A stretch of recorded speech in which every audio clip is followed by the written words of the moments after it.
Salutations and welcome. Today we are going to be taking a look at Vergil's Ecloga number 1, and I believe this is lines 36 through 39 right there. Could be off on that. But first, last time in Vergil's Ecloga.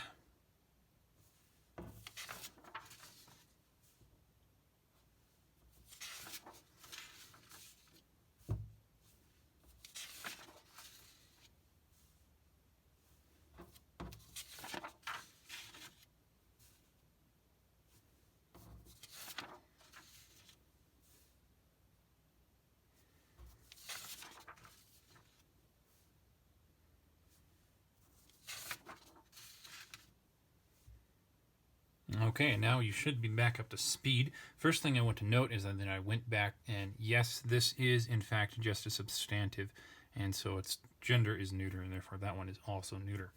Now, let us return. Rubric and begin. Mirabar, quid maesta deos amarili vocares, quae pendere sua patereres in arbore poma. Titeris hinc aberat. Ipsae te titere, penus. Ipsi te fontes. Ipsa haec arbusta vocabant. This is very interesting comeback by Melobius. I don't know if he's trying to flatter him, being sarcastic, or just serious. So, Mirabar, we have first singular, and this is imperfect. And it comes from miror, mirari, and so it's a deponent verb. And it is indicative. Shifting. It means I wonder, I was wondering, maybe I used to wonder, I began to wonder. Considering what he says later on, I think used to wonder might be the best. I used to wonder, comma, quid maesta deos, no verb, aha, vocares, we got our S right there in RE as our ending of the stem, so this is going to be a second person singular imperfect, and is in active and subjunctive, as we saw last page.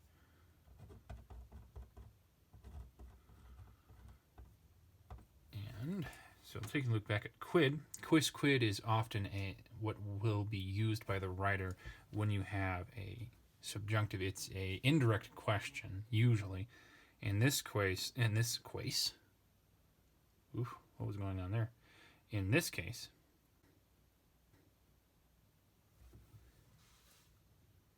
oh my gosh, that completely derailed my thoughts. In this case, I think we do have a indirect question because he's not saying directly to Amarili, who here with that I is in the vocative singular feminine. He's not actually asking her something. He's just stating that he had this question. So quid is, of course, with that being second person, this is going to be accusative, singular, and neuter. I used to wonder, this would be what, though this is something that I often forget, and fortunately was reminded of today. This can also be translated as why. So it could be, what were you calling Deus? Or why were you calling Deus? I think why makes a little bit more sense, especially since maesta is in the nominative singular feminine form. So it can't be modifying Deus, which is of course accusative, plural, and masculine. So why? And then maesta, I should probably translate that first. That means sad, sorrowful, or dejected. And that's going to be modifying Amaryllis. Why? You being sad, you being sorrowful, you dejected, were you calling the gods? Why sad, dead?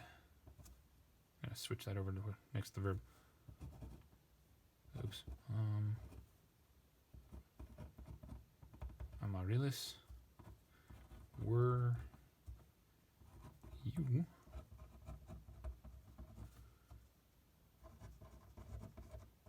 comma koi. Here's a second instance of koi that we ran into. If you recall from the video where we first ran into one of these, this is one of those instances where there is a much older form of qui quod that Vergil is using for meter's sake, most likely.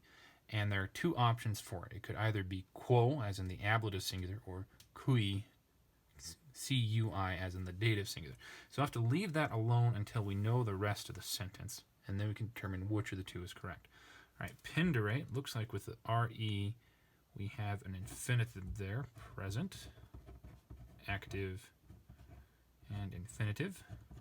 Sua no, pateris, this could be a verb, in which case looks like it might be built off of the infinitive. This is a little bit weird. Got air. That's annoying whenever you run into that. But yes, verb, because none of these are the verb. So then eris is going to be our ending, which means we do have the infinitive right here, but then why is there an a passive ending on that? And what is the original version of this thing? So patere, there's not a verb that I can remember that's like that. So then that must mean that this is not a common infinitive ending for it, and that there's been a change to it. So what are the other options for the infinitive? Well, it could be a passive, a deponent form verb, in which case, as happens when you get into the imperfect subjunctive, it will use the active infinitive, even if no active infinitive form actually exists. So the options are, it could be pati for a third conjugation deponent, or it could be pateri. Pateri does not sound right to me, but pati does, and that would be from the verb pati or pati, passus sum. So yeah, this is going to be the not normal active infinitive form of a deponent verb, second person singular, imperfect. And indicative. So that means to suffer, to allow. And you suffer or allow an accusative to infinitive. And we have our infinitive right there, so what's the accusative? Well, sua could be accusative plural neuter. Arbore, well, that's part of a prepositional phrase, in plus the ablative, pretty clearly. And singular and feminine. Poma does not match that. Also, it's its own noun, so the prepositional phrase ends there. So poma, pomum, pomi, I think. So that would neuter. So yeah, poma, sua go together as the object.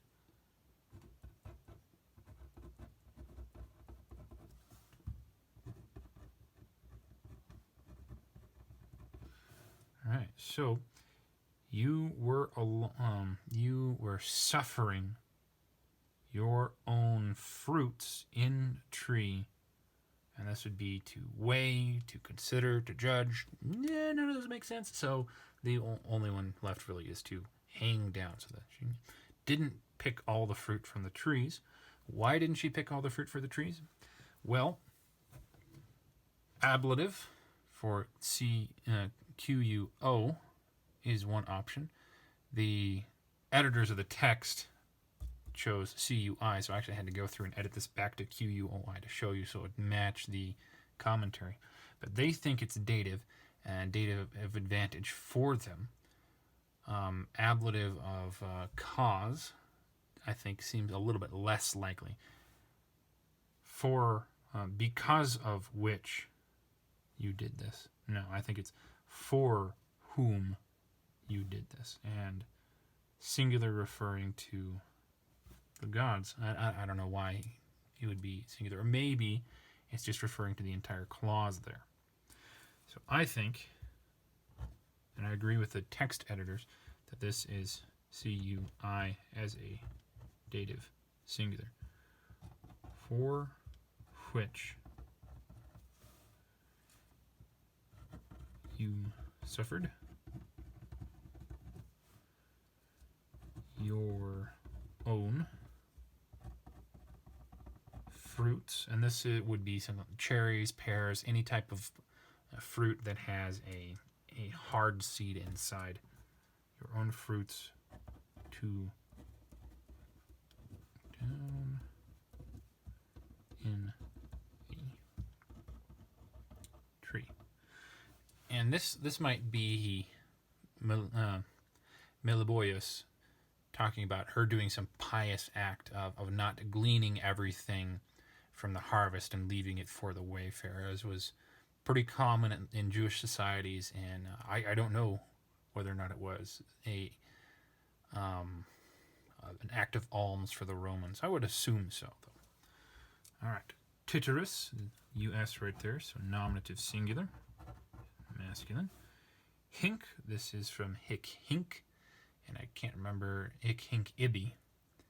And there's another one of these that I think starts with H and fills the form of ibi, but this one is Tityrus from there, ab erat, from ab sum. So that is going to be third singular imperfect, active, and indicative. So Tityrus was to from there, which would mean Tityrus was away from there. He was gone.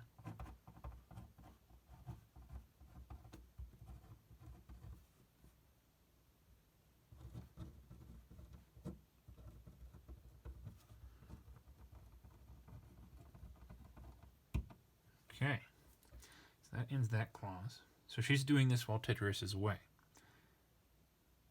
It might mean that she is sad because of him, in which case the kui... No, maybe not. All right, so ipsi te, no verb. Titere, here we have a vocative singular. Again, no verb, no verb. Here we go, vocabant. Third plural imperfect. And who is our subject? Ipsi could be, and ipsi looks to be going with pinos, and pinos is a fourth conjugation, so we've got the long US right there. Ipsi and fontes, those are both nominative plurals, and then ipsa arbusta, arbustum, arbusti, I think it is a neuter plural, so that is also going to be nominative plural. So then what we have here is we have three sets of subjects for vocabant and te as the object for each of them. So accusative singular, nominative plural feminine, nominative plural feminine, nominative plural masculine, because ipsi is masculine, of course.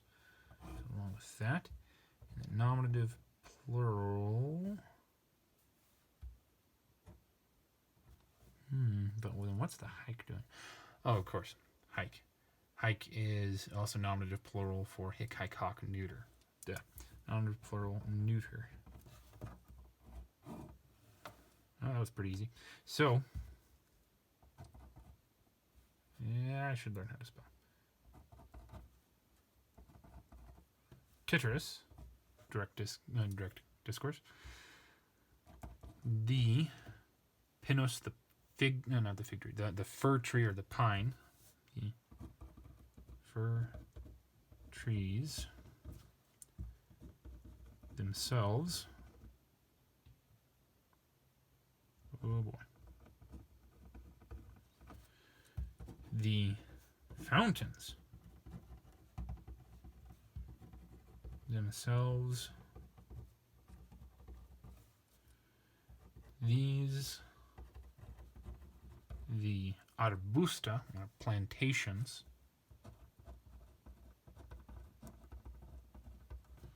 themselves.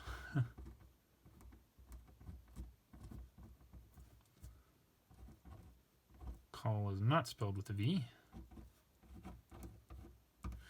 And I don't know really what Meliboeus is saying there.